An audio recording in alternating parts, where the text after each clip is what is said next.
Hi everyone, my name is Junon. I have a health science background and I'm the author of the book Truth and Empathy, How to Find Your Soulmate. And I'll put a link to the book below. This video is about the romantic compatibility between ENFPs and ISTJs. But before we dive into this topic, I'd like to underline something about my book. It is written from a health science point of view, so we'll be looking at the anatomy, physiology, brain of dominance, neurotransmitters, and so forth of the 16 MBTI personality types. And based on this information, you can identify your own type, and since that I advocate that like attract like, you can determine who's the best match romantically for you long term. Let's go back to the topic at hand. Now, if we look at the ENFP and the ISTJ, when it comes to what they have in common, they don't have much. I mean, the one aspect is probably the fact that the ENFP, being an intuitive feeler, will act more like an introvert than an extrovert. So in other words, introvert or extrovert has to do with the person's energy compared to people around them. So you'll see that the ENFP will probably need time alone to recharge because it has among the best energy, because it is a universal healer as an intuitive feeler. Whereas the ISTJ will also behave like an introvert because it is officially an introvert. So actually they do have another point in common, is that the ENFP has extroverted thinking as its third function, and the ISTJ has extroverted thinking as its second function. So they will understand each other logically. So that's a good point. Now, when it comes to the other aspects, this is not going to go well. One point is that the ENFP is a feeler, but it's also a person who's very in touch with their emotions, and they are very sort of sensitive that way. So they are rather expressive in a more calm, subdued way. And the ISTJ tends to be rather stoic. So they're not really good when it comes to relationships because,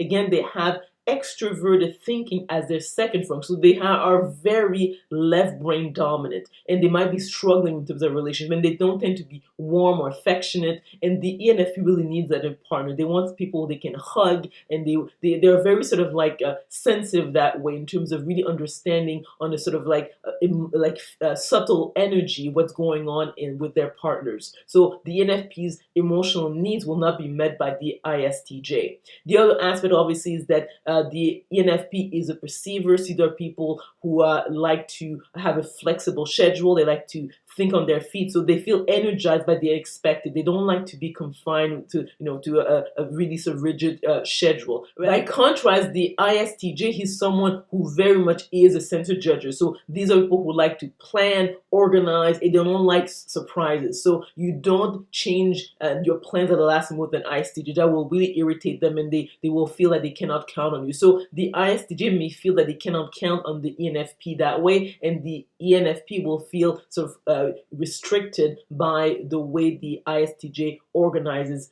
his or her life. So that's going to be a challenge. The other point as well is that they, in terms of their relationship style, the ENFP is the feminine, spontaneous. So these are people who put emphasis on authenticity in terms of their relationships, whereas the ISTJ, being a masculine and organized type, they put emphasis on effectiveness. So they are about, okay, does whatever I'm doing, yields results. So that also will be a challenge when it comes to their relationship. And also is that the energy between these two are really at the opposite end. So the ENFP will probably feel drained spending time with the ISTJ because the ISTJ as a center judger has among the lowest energy of all the 16 personality types. So the ENFP will feel tired if they spend any extended period of time with this personality type.